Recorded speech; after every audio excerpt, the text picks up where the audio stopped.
Good afternoon my dear friends. आज की online classes में आपका हार्दिक स्वागत है। आज की इस ऑनलाइन क्लास में हम बात करेंगे कक्षा 8 का हिंदी का जो अध्याय है 12 और उस अध्याय का नाम है सुदामा चरित।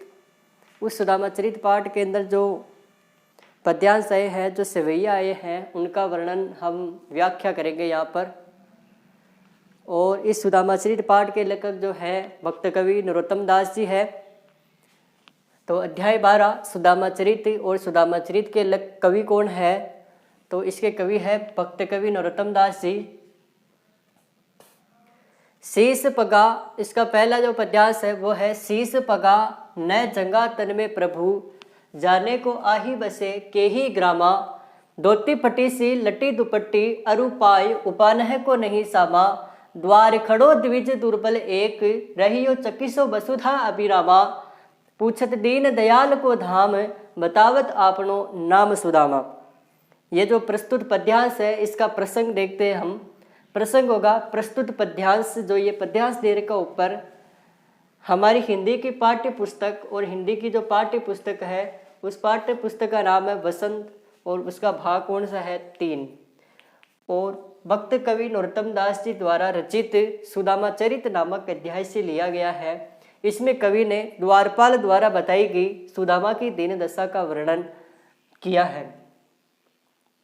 वापस देख लेते हैं प्रसंग। प्रस्तुत पद्यांश हमारी हिंदी की पाठ्य पुस्तक वसंत के भाग 3 भक्त कवि नरोत्तम दास जी द्वारा रचित सुदामा चरित नामक अध्याय से लिया गया है। इसमें कवि ने द्वारपाल द्वारा बताई गई सुदामा की दीन दशा का वर्णन किया है। तो पद्यांश है शीस पगा न जंगा तन में प्रभु, जाने को आही बसे के ही ग्रामा, धोती फटी सी लटी दुपट्टी अरु पाय उपानह को नहीं सामा, द्वार खड़ो द्विज दुर्बल एक, रहियो चकिसो वसुधा अभिरामा, पूछत दीन दयाल को धाम, बतावत आपनो नाम सुदामा। अब इसका हिंदी अनुवाद देखते हैं। हिंदी अनुवाद देखने से पहले इसके जो महत्वपूर्ण शब्दार्थ वो देख लेते हैं। शीस, शीस मतलब होता है सिर पर, पगा मतलब होता है पगड़ी, जंगा वस्त्र, तन शरीर पर, प्रभु प्रभु हो जाएगा, आही बसे कई ग्रामा किस गांव से आया है और किस गांव का निवासी है। द्वार मतलब होता है दरवाजे पर, धोती फटी सी लटी दुपट्टी, धोती जो वस्त्र होता है पहनने का, और दुपट्टा लट्टी मतलब होता है फटा पुराना टूटा मुड़ा हुआ है, अरु और पाई है पैरों में, उपान है जूते पहनने का, नहीं नहीं का मतलब हो जाएगा नहीं, सामा मतलब हो जाएगा सामर्थ्य, द्वार दरवाजे पर खड़ा है, द्विज ब्राह्मण, दुर्बल दुबला पतला, रहियो रहकर चकिस आश्चर्यचकित रहकर, वसुधा धरती की अभिरामा सुंदरता को, पूछत पूछ रहा है दीन दयाल दीनों पर दया करने वाले, गरीबों पर दया करने वाले यथार्थ भगवान श्री कृष्ण का धाम, उनका घर उनका महल का पता पूछ रहा है, बतावत आपनो नाम सुदामा, बतावत बता रहा है आपनो खुद का नाम सुदामा, और अपना नाम क्या बता रहा है? सुदामा बता रहा है। अब देखते हैं हिंदी अनुवाद। शीस पगा न जंगा तन में प्रभु, जाने को आही बसे के ही ग्रामा। शीस सिर पर। जब सुदामा द्वार पर जाते हैं और द्वार पर उनको द्वारपाल मिलता है तो उनसे कहते हैं कि मेरा नाम सुदामा है और मैं श्री कृष्ण से मिलने आया हूँ। तब द्वारपाल सुदामा का संदेश लेकर भगवान श्री कृष्ण के पास जाते हैं और कहते हैं, हे प्रभु, द्वारवाद्वार पर एक ऐसा व्यक्ति खड़ा है जिसके सिर पर शीस, सिर पर पगा, जिसके सिर पर पगड़ी नहीं है, न जंगा तन में और न ही शरीर पर कोई वस्त्र है। प्रभु जाने को आही बसे कई ग्रामा, हे प्रभु न जाने कहाँ से आया है और किस गांव का क्या है निवासी है। धोती फटी सी, और उसकी जो धोती उसने पहन रखी है वो फटी सी हुई है, लटी दुपट्टी, और उसने जो दुपट्टा लपेट रखा है वह भी कैसा है? फटा पुराना है। अरु पाय उपानह को नहीं सामा, और पाई है पैरों में, उपान है जूते पहनने का, नहीं सामा और पैरों के अंदर जो है जूते पहनने का भी क्या नहीं है? सामर्थ्य नहीं है। द्वार खड़ो द्विज दुर्बल एक ऐसा व्यक्ति और एक ऐसा दुबला पतला ब्राह्मण, द्विज ब्राह्मण दरवाजे पर खड़ा हुआ है, द्वार पर खड़ा हुआ है, रहियो चकिसो और आश्चर्यचकित होकर के, वसुधा अभिरामा और आश्चर्यचकित होकर के जो द्वारिका की धरती की सुंदरता को देख रहा है। पूछत दीन दयाल को धाम, और दीनदयाल अर्थात दिनों पर दया करने वाले भगवान श्री कृष्ण का कहने का मतलब आपका पता पूछ रहा है। बतावत आपनो नाम सुदामा, और अपना नाम क्या बता रहा है? सुदामा बता रहा है। शेष पगा न जंगा तन में प्रभु, जाने को आही बसे कई ग्रामा।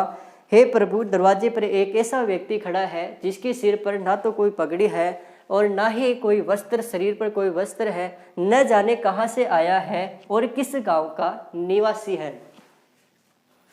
धोती फटी सी लटी दुपट्टी, और उसने जो धोती पहन रखी वो फटी पुरानी है, और उसने जो दुपट्टा शरीर पर डाल रखा है, लपेट रखा है, वह भी अपने फटा पुराना है।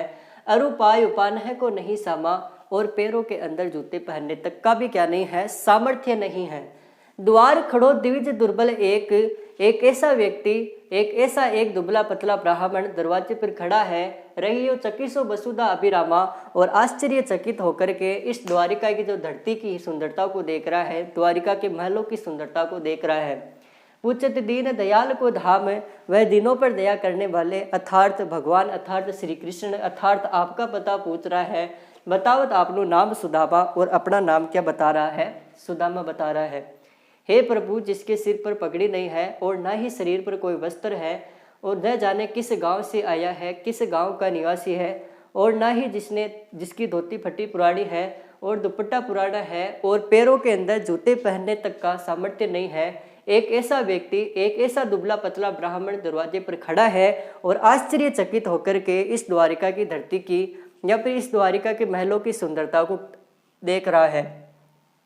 और दिनों पर दया करने वाले अर्थात भगवान श्री कृष्ण का कहने का मतलब आपका पता पूछ रहा है। बतावत आपनो नाम सुदामा, और अपना नाम सुदामा बता रहा है।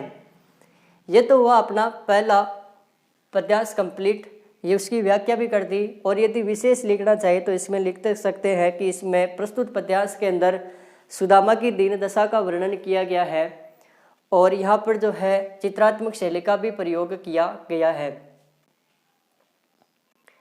और अगला जो है पद्यांश वो अगले बोर्ड पर देखते हैं।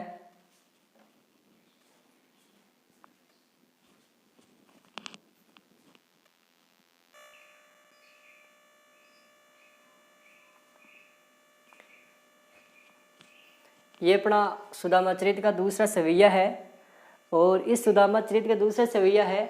ऐसे बेहाल बिवाइन सो पग कंटक जाल लगे, पुनि जोए हाय महा दुख पायो सखा। तुम आए इताई न कितई दिन खोए, देखी सुदामा की दीन दशा, करुणा करके करुणा निधि रोए। पानी परात को छुयो नहीं, नैनन के जल सो पग धोए। जो प्रस्तुत पद्यांश है हमारी की हिंदी की पाठ्य पुस्तक वसंत के भाग 3 भक्त कवि नरोत्तम दास जी द्वारा रचित सुदामा चरित नामक अध्याय से लिया गया है। इसमें कवि ने सुदामा की दीन दशा देखकर श्री कृष्ण की दयालुता का वर्णन किया है। तो पहले इसके शब्दार्थ देख लेते हैं। बेहाल मतलब होता है बुरी हालत, बिवाइन जो एडियो के बेवैया होते हैं उनको बिवाइन कहा जाता है। पग मतलब हो गया पैरों में, कंटक मतलब होता है कांटे, जाल कांटों का जाल लगे, पुण्य जोए, जोए मतलब होता है देखना।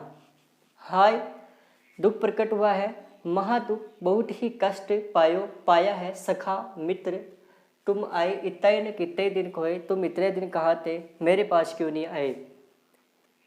देखिए सुदामा की दीन दशा मतलब गरीबी की दशा को करुणा करके दया करके करुणा निधि वह कृपावान श्री कृष्ण रोने लगे। पानी परात को छुयो नहीं, और जो पानी के परात मंगाई थी, बर्तन मंगाया था, उसको उन्होंने छुआ तक ही नहीं था। और नैनन आंखों के जो आंसू थे जल थे, उनसे उन्होंने पग पैर धो दिए थे। वापस देखते हैं। ऐसे बेहाल बिवाइन सो पग कंटक जाल लगे पुण्य धोए, हाय महादुख पायो सखा, तुम आए इताई न कितई दिन खोए। देखी सुदामा की दीन दशा, करुणा करके करुणा निधि रोए, पानी परात को छुयो नहीं, नैनन के जल सो पग धोए।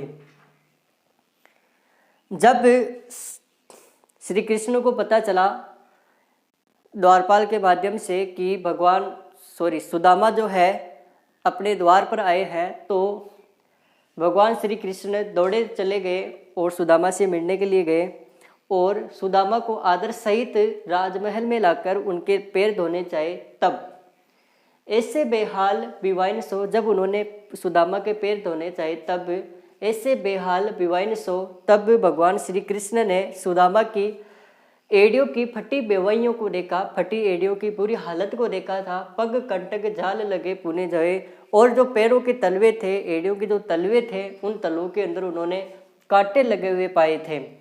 हाय महादुख पायो सखा, इसे देखकर भगवान श्री कृष्ण ने कहा, अरे सुदामा, तुमने तो जीवन में बहुत ही सारा कष्ट सहा है, बहुत ही सारा कष्ट पाया है। तुम आए, तुम इतने दिन क्यों नहीं आए? इतने न कितने दिन खोए, तुम इतने दिन मेरे पास क्यों नहीं आए? तुम इतने दिन कहाँ गए हुए थे? देखिए सुदामा की दीन दशा, सुदामा की दीन दशा को देखकर, सुदामा की गरीबी की अवस्था को देखकर वह दयावान श्री कृष्ण करुणा करके दया करके रोने लग गए थे। और सुदामा की दीन दशा को देखकर वह कृपावान, वह दयालु श्री कृष्ण क्या करने लग गए थे? दया करके रोने लग गए थे। और पानी परात को छुयो नहीं, नैनन के जल सो पग धोए, और उन्होंने सुदामा के जो पैर धोने के लिए पानी की परात मंगवाई थी, उसको उन्होंने छुआ तक नहीं। और अपने आंखों के जो आंसू थे, उनके आंखों के आंसू से ही सुदामा के पैर क्या कर गए थे? धुल गए थे। ऐसे बेहाल विवाइन सो, जब भगवान श्री कृष्ण ने सुदामा के पैर धोने चाहिए, तब ऐसे बेहाल विवाइन सो, तब भगवान श्री कृष्ण ने सुदामा की एड़ियों की फटी बेवाइयों को देखा था। पग कंटक झाल लगे पुणे जोए, और पैरों के अंदर या फिर पैरों के तलवों में, एड़ियों के तलवों में उन्हें चुभे हुए कांटे पाए थे। हाय महादुख पायो सका, भगवान श्री कृष्ण ने कहा, अरे मित्र, तुमने तो जीवन में बहुत ही सारा कष्ट पाया है। तुम आए, इतना तुम इतने दिन क्यों नहीं आए? कितने दिन खोए, तुम इतने दिन कहाँ खोए हुए थे? देखी सुदामा की दीन दशा, और सुदामा की दीन दशा को देख करके, करुणा करके, दया करके, कृपा निधि वह कृपावान अर्थात वह भगवान श्री कृष्ण रोने लग गए थे। पानी परात को छुयो नहीं, और जो उन्होंने सुदामा के पैर धोने के लिए जो पानी की परात मंगवाई थी, उसको उन्होंने हाथ से छुआ तक नहीं था। नैनन के जल से पग धोए, और उन्होंने अपने आंखों के आंसू से ही जो है सुदामा के पैर धो दिए थे। जब भगवान श्री कृष्ण ने सुदामा के पैर धोने चाहे, तब उन्होंने एड़ियों में फटी बेवाइयों को देखा था, और पैरों के अंदर, पैरों के तलवों के अंदर उन्होंने चुभे हुए कांटों को पाया था। अरे मित्र, तुमने तो बहुत ही सारा कष्ट सहा है। तुम इतने दिन क्यों नहीं आए? इतने दिन कहाँ गए हुए थे? कहाँ खोए हुए थे? सुदामा की दीन दशा देखकर वह कृपावान श्री कृष्ण दया करके रोने लग गए थे। और जो पानी की परात मंगवाई थी, उस पानी की परात को उन्होंने छुआ तक नहीं, और अपने आंखों के जो आंसू होते थे, उन आंखों के आंसू से ही सुदामा के पैर क्या कर दिए थे? धो दिए थे। अब यदि इसका विशेष देखने चाहे तो विशेष भी लिख सकते हैं कि इसके अंदर जो सुदामा की दीन दशा है, सुदामा की दीन दशा का वर्णन किया गया है, और बाद के अंदर जो है भगवान श्री कृष्ण की दयालुता का भी वर्णन किया गया है। और पानी परात को छुयो नहीं, नैनन के जल सो पग धोए, इसके अंदर अतिशयोक्ति अलंकार का प्रयोग किया हुआ है। अतिशयोक्ति अलंकार की परिभाषा होती है, जिस काव्य पंक्ति में किसी बात को बड़ा चढ़ाकर कहा जाता है, तब वहाँ पर अतिशयोक्ति अलंकार होता है। कहने मतलब इतने आंसू हुए कि उन्होंने सुदामा के पैर धो दिए। तो यहाँ पर बात को थोड़ी बड़ा चढ़ाकर कहा गया है, इसलिए यहाँ पर होगा अतिशयोक्ति अलंकार। इस प्रकार आज की जो ऑनलाइन क्लास है यहीं पर समाप्त होती है। और यदि क्लास अच्छी लगे तो लाइक, सब्सक्राइब और शेयर जरूर करें। मेरी भी इच्छा थी कि जो ये पाठ है हिंदी का, ये जो है ऑनलाइन पढ़ाया जाना चाहिए, इसलिए मैंने इसको यहाँ पर पढ़ाया है। यदि क्लास अच्छी लगे तो लाइक, सब्सक्राइब और शेयर जरूर करें। धन्यवाद।